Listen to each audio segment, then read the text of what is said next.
Well, as fall settles in and daylight fades earlier, our bodies crave rest. Dr. David Razzucco, Vice President of Medical and Clinical Operations at Priority Health, is here with some simple tips to improve sleep quality. Long time no see. You're back. Right. You're with us. Yes, exactly. Well, We appreciate you. Yeah, we love you. Okay. So yeah, just talk about why this time of year can make us feel sleepier earlier in the evening. Break it all down for us. Yeah. So again, those nights are getting longer. Sun's going down earlier and it's coming up later. And so there's actually some biochemical changes that our body sort of follows with that circadian rhythm. And so that's why we'll be sleepier a little bit earlier during the nighttime. Yeah, people tend to crave more sleep in the fall. They do. Yeah, we get a little bit cozy, right? Cooler temperatures. Exactly. Yeah.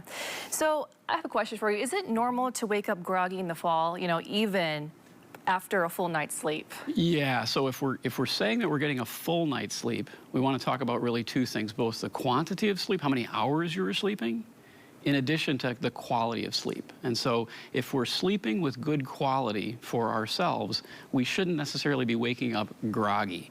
And it is very important to keep those rhythms about the same. So we want to go to bed the same time each night and wake up the same time each day. And that will help us kind of stem that tide of grogginess.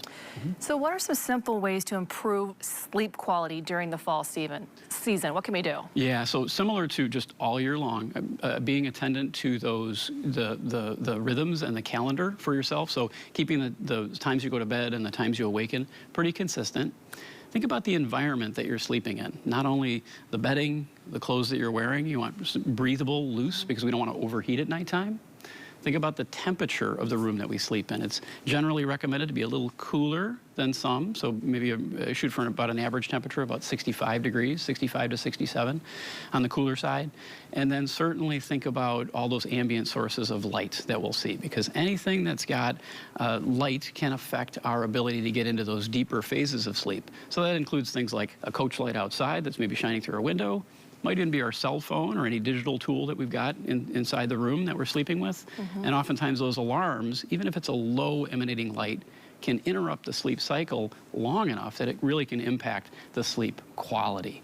The last thing I'll say is, as we're decompressing, our bedtime ritual, thinking about the screen time. So having a TV on in the room that we're sleeping in is not really a great idea. Similarly, our cell phones, if our mind is sort of racing going into sleep, it'll be harder to initiate and get into sleep onset.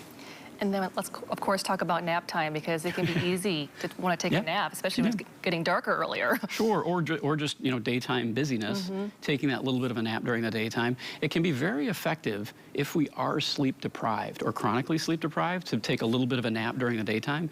But you do want to be mindful of how long that nap is. So you'll read a little bit about what's called a power nap, 20 minutes or 30 minutes.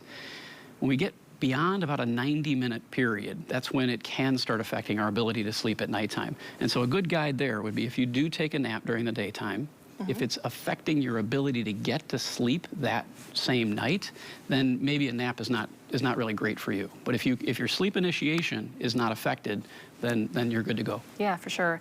And cooler temperatures can actually help us sleep better. Yeah, and I mentioned that the internal temperature of whatever your sleep environment is, keeping that on the cooler side.